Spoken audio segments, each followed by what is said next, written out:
दिसंबर में मिलेगा MP BJP को नया अध्यक्ष, 2 फॉर्मूले, 5 दावेदार, 3 ब्राह्मण चेहरे और SC/ST से 2 नाम। वीडी की नई भूमिका क्या होगी?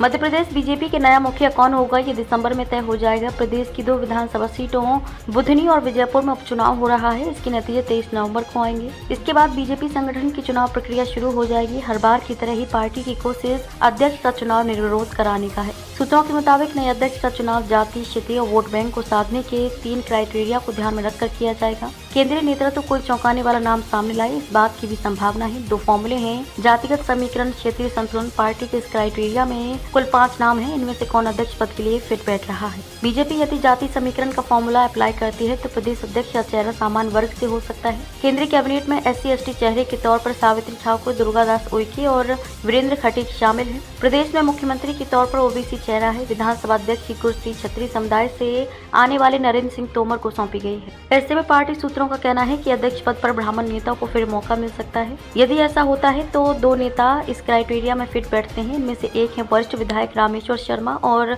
दूसरे हैं पूर्व मंत्री डॉक्टर नरोत्तम मिश्रा। मिश्रा 6 बार से विधायक हैं, दतिया विधानसभा क्षेत्र से चुनकर आते हैं। वे मध्य प्रदेश की सियासत में बीजेपी का ब्राह्मण चेहरा माने जाते हैं। शिवराज सरकार में नंबर 2 की हैसियत रखते थे। सियासी गलियारों में उन्हें संकट मोचक के तौर पर देखा जाता है। एक्सपर्ट के मुताबिक मिश्रा भी बीजेपी की जाति फॉर्मूले में फिट बैठते हैं। वे ब्राह्मण वर्ग से आते हैं। दूसरी तरफ न्यू जॉइनिंग टोली के संयोजक के तौर पर उन्होंने अपनी संगठन क्षमता को साबित किया है। नरोत्तम मिश्रा खुद दावा करते हैं कि 1 जनवरी से 31 मई तक बीजेपी की न्यू जॉइनिंग टोली की वजह से कांग्रेस और दूसरी पार्टियों के करीब 4 लाख कार्यकर्ताओं ने बीजेपी ज्वाइन की है। रामेश्वर शर्मा भोपाल की हुजूर विधानसभा सीट से 3 बार के विधायक हैं। इस बार वे मंत्री पद के दावेदार थे मगर उन्हें मौका नहीं मिला। साल 2020 में जब कमलनाथ सरकार गिरी और फिर बीजेपी की सरकार बनी तो वे प्रोटेम स्पीकर बनाए गए थे। रामेश्वर के नाम बतौर प्रोटेम स्पीकर सबसे लंबा कार्यकाल जुलाई 2020 से फरवरी 2021 दर्ज है। एक्सपर्ट के मुताबिक जाति समीकरण में रामेश्वर शर्मा फिट बैठते हैं। उनकी आक्रामक हिंदूवादी छवि भी उनके पक्ष में जाती नजर आती है। बीजेपी के प्रदेश महामंत्री रजनीश अग्रवाल बताते हैं कि पार्टी के संविधान के मुताबिक चुनाव की एक पूरी प्रक्रिया होती है। पहले बूथ लेवल पर चुनाव होते हैं, उसके बाद